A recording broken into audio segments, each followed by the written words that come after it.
my cousin Aaron in Israel. If I haven't done this before,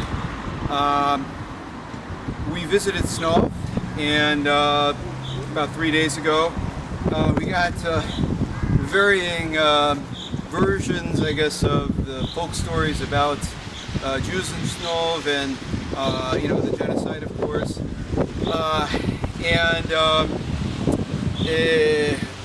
One amusing point was, I guess, the local school teacher in Snov. She had heard, there were like 90% of the town was Jewish back in the day, but in actuality, we heard from a more reliable source here in Yeshiz that it was more like 40, no more than 50% Jewish.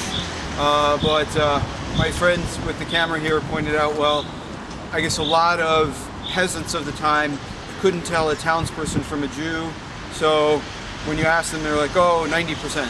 So, but at any rate, we'd also heard, falsely that some significant proportion of the non-Jewish townspeople in Snov participated in the pogroms or the genocide against the Jews of Snov, but also this turned out to be most likely false. It was probably just like Nyeshviz at the time, where the fascists forced the local Belarusian peasants to dig trenches, shallow graves, before they, the fascists themselves committed massacres.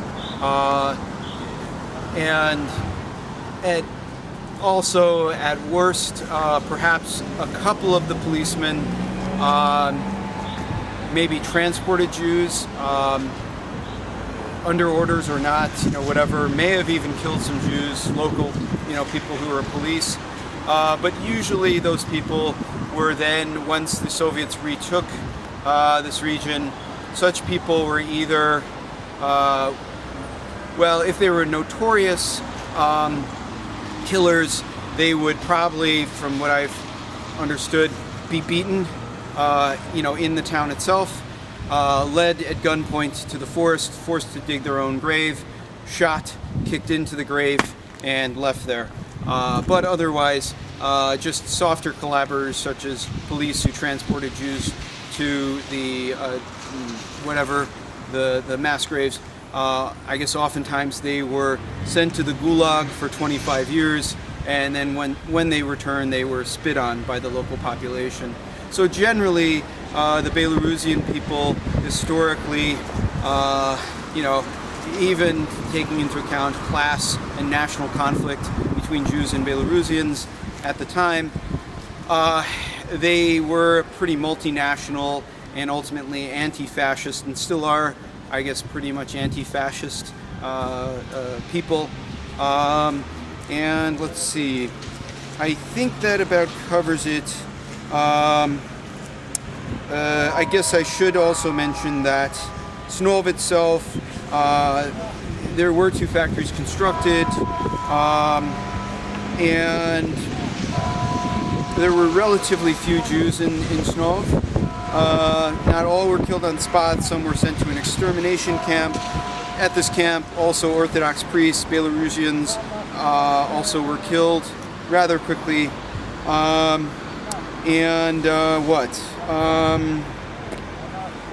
Yes, the town of Snov itself today, most of the old, I guess it would have been a shtetl, most of the old shtetl was destroyed in the war, and public, housing was put in its place.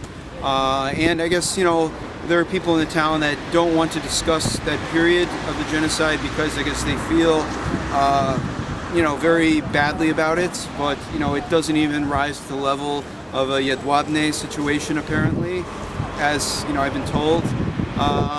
So, yeah, it's, that's it.